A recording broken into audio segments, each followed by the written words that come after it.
Hello guys, share ko lang sa inyo itong ating gagawing hair color today. Meron tayong client. Ang gagawin natin ay may previous color siyang highlights and then may virgin hair siyang mahaba-haba na. So ito yung gusto yung target color guys. So ito ay gagawin natin.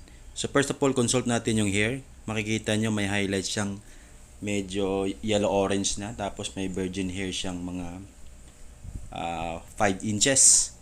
So ganito guys, uunahin natin is base color muna. Kulay natin yung kanyang virgin hair.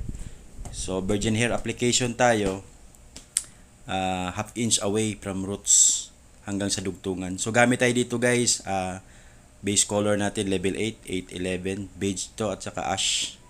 Gamit tayo 9% oxidizing lotion dito. So pag ito guys, pwede nyong unahin sa likod. Maganda dalawa yung mag-a-apply para mabilis yung process ng color, no. Pag ganito guys, dire-diretso yung process nito guys.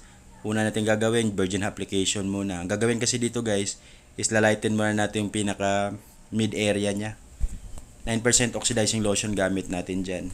After application yan guys, a-applyan naman natin yung pinaka roots. Tapos yung pinaka ends, a-applyan din natin.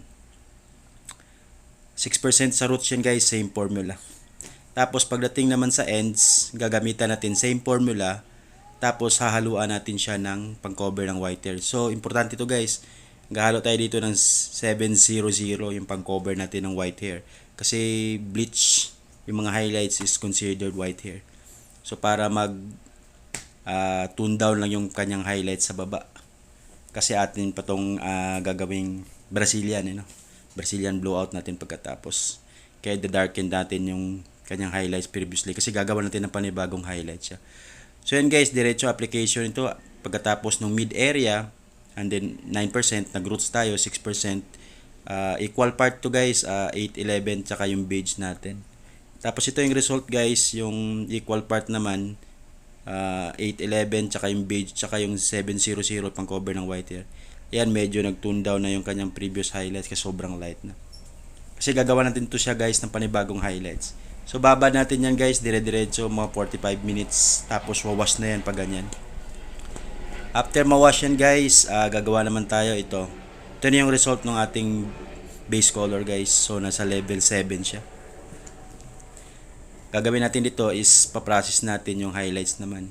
So ito guys, full highlights to, full head highlights, foil ang gagamitin natin. Yung gagamit tayo dito ng technique ng highlights is natural waving lang. Tapos yung pinaka crown area gagawa natin ng technique natural waving tsaka may konting slicing. So yun guys, ginawa na natin. Makikita nyo naman yung base color niya is nasa level 7 niya. Medium blonde ash yan. Beige, ash beige yung kanyang result.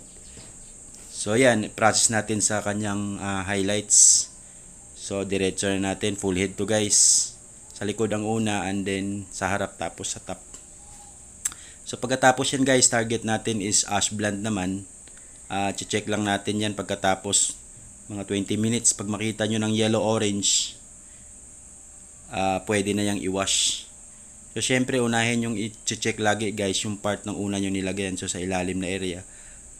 May mga tendency na pag nagla-light na yan siya, yellow orange lang target nyo. Ang technique dyan, pwede din siyang buksan at tanggalan. Pwede din siyang isprayan ng tubig.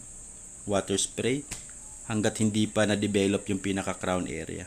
Pero pag balance na lahat, pwede nyo nang i-wash lahat. Pagkatapos yan guys, saka pa lang natin a-applyan ulit ng target nating kulay. So ito, in-applyan natin guys. Ang nilagay natin dyan is beige ash pa rin. Pero wala nang hinalo tayong 700 para mag-blend lang ang kanyang highlights sa base. So ito na yung final result ng ating ginawa guys na hair color transformation. Sana meron kayo natutunan. Bye!